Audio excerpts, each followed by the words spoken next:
Did you find any particular coping mechanisms or anything that you were able to deal with, use to help deal with the low points of that, especially that transition when you're trying to move out and really, I suppose, leave home studio wise, it's pretty intimidating. And I mean, is there any advice you have for people who might be in that position right now, who are thinking of doing it?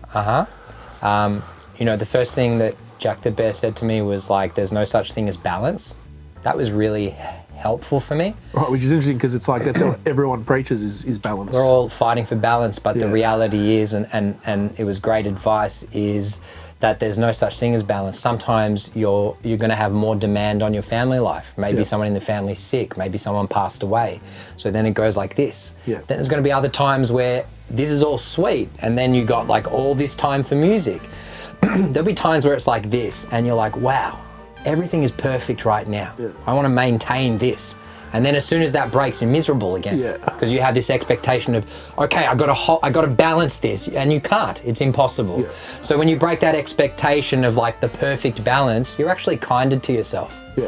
So my advice that I got is there is going to be no point of you potentially moving to a studio space where you feel comfortable. And being a creative and a producer or an artist is very uncomfortable a lot of the time, most of the time.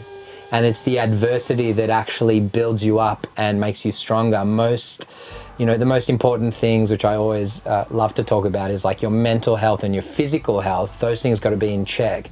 So, I mean, for me, when I moved out, I just took a chance. And I asked myself this question: what's the worst that can happen?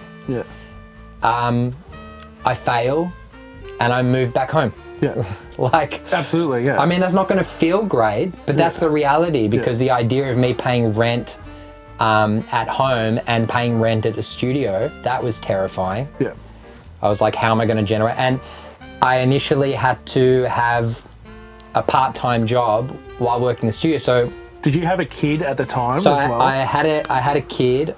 I remember my missus is like, it's fine when you have clients over, we'll just go to the park. And in my head, that was funny because I wanted to have lots of clients. So I'm like, she's going to be spending most of the day at the park. It's not going to work. So when I moved out, firstly, having someone who's been in the industry for a long time just saying to me, do it. I mean, I could have said that to myself, but just to know that someone's got my back. Like, do it. If it doesn't work, come talk to me, I got you.